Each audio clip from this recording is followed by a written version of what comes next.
Selamat pagi, saya Fedi Pilor, Guru Asuransi. Saya ingin mengulas kembali tentang asuransi wajib kendaraan motor untuk pihak ketiga. Ya. Saya sendiri sebagai akademisi dan sebagai praktisi mendukung penuh terkait dengan pemberlakuan asuransi wajib bagi kendaraan motor. Ya.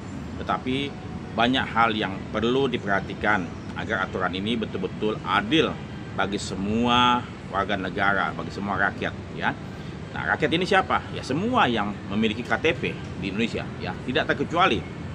Ya, rakyat sipil, ya, anggota TNI, anggota Polri, anggota DPR, anggota karyawan kementerian, semua warga negara Indonesia adalah warga yang punya KTP dan menghirup udara Indonesia.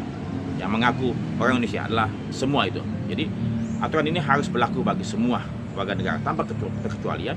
Kemudian berlaku bagi semua kendaraan bermotor yang berjalan di jalan raya, ya, menggunakan jalan raya, entah jalan dalam kota, jalan tol, jalan luar kota, antar kota dan sebagainya. Ya, jadi semua. Jadi kendaraan tersebut apa saja? Ya, kendaraan plat hitam saat ini dan plat putih, ya, tentunya rakyat sipil. Kemudian anggota TNI punya mobil, ya, yang plat hijau, plat biru, plat abu-abu, plat lain-lain, ya. Kemudian anggota Polri juga sama, ya, itu wajib. Kemudian anggota DPR wajib meski perlu asuransi.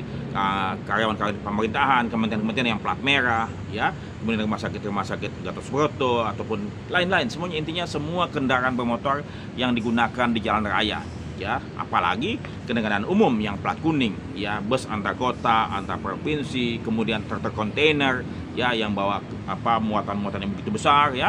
Itu semua tanpa terkecuali, ya, tanpa terkecuali. Jadi dia punya STNK atau tidak, karena saya nggak tahu apakah mobil TNI tersebut punya STNK atau tidak, ya. Tapi pasti karena dia menggunakan jalan raya, maka wajib hukumnya, karena aturan ini berlaku bagi semua. Jadi jangan sampai katakanlah, mohon maaf, ya, maaf, saya kaum papa, ya, kemudian rakyat biasa sipil, ya, kaum rakyat jelata yang harus tunduk pada aturan ini, sementara mereka, ya, yang punya posisi pejabat, ya, tidak tunduk. Perhatikan baik-baik. Kami rakyat sipil, rakyat jelata, kaum papa ini membayar pajak, ya. Jadi Anda semua yang makan dari pajak kami wajib mengikuti aturan tersebut, ya. Kami saja pembayar pajak, ya, ikut aturan. Apalagi Anda sebagai aparat yang makan dari pajak kami juga harus tunduk tanpa terkecuali. Oleh sebab itu, aturan wajib kendaraan motor ini pihak ketiga harus betul-betul dikaji dengan baik, ya. Jangan sampai keliru, karena ini akan menimbulkan dampak ketidakpercayaan masyarakat kembali, ya, bertambah, ya, ketidakpercayaan terhadap regulator, terhadap pejabat, terhadap kementerian dan segala macam, ya. Itu satu, ya, bahwa aturan ini berlaku bagi semua kendaraan motor. Kemudian tanpa terkecuali, ya, semua plat, ya. Yang kedua adalah bahwasannya semakin besar ukuran kendaraan, semakin besar cc kendaraan, tentu, ya, semakin besar pula limit third party liability-nya atau TJH-nya, ya. Kenapa? Karena kendaraan besar tersebut yang memiliki kecepatan tinggi, ya, mereka tentu kalau misalnya mengalami suatu kecelakaan akan mengakibatkan dampak yang lebih serius, severity-nya jauh lebih besar, ya, kerugian bagi pihak ketiga jauh lebih besar. Sehingga limit pihak ketiganya harus lebih besar dibandingkan sepeda motor, ya. Itu. Jadi kalau katakan misalnya contoh sepeda motor, saya pikir 10 juta cukup, ya, 10 juta. Minimum 10 juta. Ya, jangan 1 juta, jangan 1 juta, tapi 10 juta sepeda motor. Kemudian sedan minimum 50 juta. Tapi tersebut minimum 100 juta. Kenapa? Karena Anda tahu bahwasannya saat ini berobat di rumah sakit, ya. Sekali masuk rumah sakit, apakah cukup 1 juta? Apakah sekali berobat langsung sembuh? Tidak, dia mesti bolak-balik ke rumah sakit. Jadi bayangkan kalau cuma limitnya 10 juta untuk truk tersebut, tidak cukup, tidak memadai, nggak ada gunanya limit pihak ketiga ini, tidak gunanya. Buat apa? Jadi kalau misalnya memang Anda betul-betul mau melindungi masyarakat luas, ya, sebagai korban tersebut, jadi Anda mesti perhatikan limit pihak ketiganya yang mesti memadai, ya. Buat saya mungkin truk tersebut jangan 100 juta lah, mungkin perlu dipertimbangkan sebagai 500 juta ya, 5 juta. Supaya apa? Supaya adil, supaya benar, supaya cukup mengcover itu. Kalau cuma hanya sekedar ada, nggak ada gunanya, percuma. Ini tujuannya bukan untuk ngumpulin premi doang, tapi hanya apa?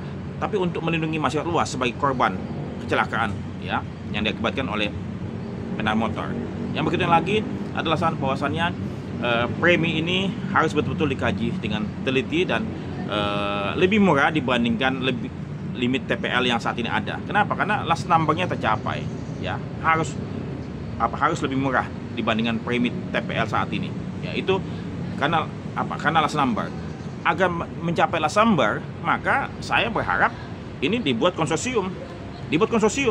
Semua perusahaan asuransi yang ada di Indonesia, asuransi umum, wajib mengikuti ya. Jangan bikin kartelisasi, jangan bikin monopoli lagi. Sudah cukup yang terjadi selama ini ya. Jadi bagi mereka yang dekat dengan para pembuat kebijakan, mereka yang diberikan karpet merah, mereka yang diberikan kesempatan untuk ikut terlibat. Jadi ikuti konsep MyPark untuk gempa bumi. Semua asuransi umum wajib mengikuti konsorsium ini. Agar apa?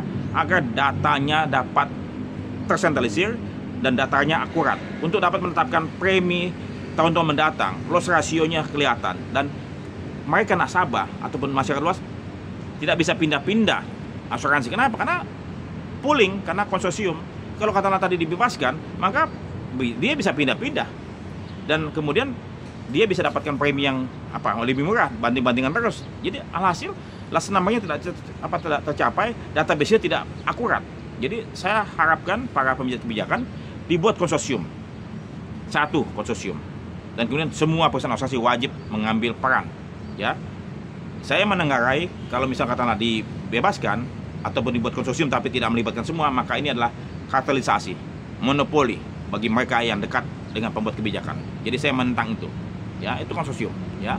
Begitu lagi yang Anda mesti perhatikan adalah masalah apakah asuransi wajib ini melekat pada kendaraan bermotor atau melekat pada SIM ya.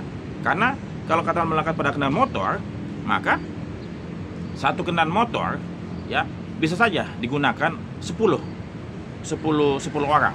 Maka oleh misalnya melekat pada kendaraan motor, harus dibuatkan name driver, nama supir harus dicantumkan dalam polis kendaraan motor tersebut ya. Harus sudah katakanlah satu supir dengan 10 supir kan beda resikonya. Maka Anda sebagai underwriter, sebagai seeding company, sebagai orang asuransi paham itu ya. Satu kendaraan motor dikendarai oleh satu supir ataupun 10 sopir kan beda banget ya. Maka oleh sebab itu kalau kata misalnya memang melekat pada kendaraan motor, harus name driver, dituliskan siapa nama pengemudinya, karena ini adalah asuransi, adalah resiko klaim. Jadi Anda mesti punya data untuk itu. Kalau tidak, percuma, tidak gunanya. Jadi harus dibenahi sejak awal, harus ditetapkan sejak awal. Jangan istilahnya cuma sekedar coba-coba, dia besok dicabut lagi. Tidak. Jadi betul-betul harus dikaji dengan benar. Ya, kalau itu melekat pada kendaraan motor. Jadi semakin banyak supir yang menggunakan satu kendaraan motor, semakin besar premi asuransinya. Ya, Anda mesti bikin tabel itu. Kemudian kalau misalnya melekat di SIM, ya saya setuju melekat di SIM ya. Jadi minta SIM-nya, minta dia punya polis asuransi third party liability pribadi ya. Itu bagus sekali. Kenapa? Kalau katakanlah misalnya suatu ketika dia nabrak, maka premi tahun depannya akan naik lagi. Begitupun juga sama juga kalau misalnya mobil, premi tahun depannya naik lagi. Dinaikin saja ya, supaya tanda petik memberikan kompensasi buat mereka yang tidak mengajukan klaim ya. Jadi katakanlah bisa saja maka yang punya loss ratio bagus ya, dia punya premi akan diturunkan dari tahun ke tahun ya. Jadi preminya adjustment ya. Jangan sampai katakanlah orang yang bego mengendarai mobil itu preminya sama murahnya dengan orang yang cerdas, yang punya logika itu. Jadi Anda mesti adil ya dalam menetapkan premi asuransi pihak ketiga. Ya, begitu lagi, ini mesti diawasi oleh suatu badan atau suatu lembaga ya, bukan asosiasi asuransi umum, bukan asosiasi yang ada di industri, tapi harusnya ada di luar ya. Asosiasi ini ataupun lembaga ini mungkin Yayasan Lembaga Konsumen Indonesia atau siapapun, tapi yang expert di bidang asuransi. Kenapa? Kalau tidak, ini akan berantakan, tidak efektif ya, tidak berjalan dengan adil bagi semua ya. Oleh sebab itu perlu diawasi dia punya pelaksanaannya, dan yang terakhir adalah mesti dibuat prosedur klaim yang memadai, yang sederhana, yang mudah dipahami, ya, tidak ribet, ya. Agar kenapa? Agar ini menyangkut masalah pihak ketiga, menyangkut masalah mungkin jiwa manusia, tubuh manusia yang cedera, ya. Jadi harus cepat, ya. Dan tim ini tim Komen Sosio mesti betul-betul punya standar, punya SOP yang detail, yang bagus, dan dokumen tersebut disederhanakan apa saja, ya. Mungkin perlu laporan polisi atau mungkin tidak perlu. Kalau kata nanti perlu laporan polisi, maka mungkin nanti akan biaya tinggi lagi. Biaya polisi siapa yang bayar? Karena selama ini dalam asuransi kendaraan motor untuk membuat laporan polisi, ya, terus terang aja konsumen ataupun tetanggung mengeluarkan uang, dan itu tidak dijamin oleh asuransi. Kenapa? Tidak ada kwitansinya, ya. Oleh sebab itu perlu dibuatkan suatu FGD, ya, melibatkan semua, ya, semua praktisi, akademisi, pemerhati, dan semua orang yang concern tentang hal ini, ya. Kenapa? Karena ini adalah baik, tapi kalau katakanlah caranya tidak baik dan kemudian SOP-nya tidak benar, ya, kemudian orang-orangnya tidak kompeten, maaf, ini akan mubazir dan kemudian akan menjadi suatu bumerang buat kita semua. Ya, saya mencintai industri ini. Ya, saya mencintai industri ini, makanya oleh sebab itu saya membuat channel ini untuk apa? Mengedukasi semua. Ya, karena masyarakat luas sangat awam, ya. Kemudian para praktisi pun juga kadang-kadang ada juga yang mohon maaf bego, ya. Saya Fedi Pilor, Guru Asuransi.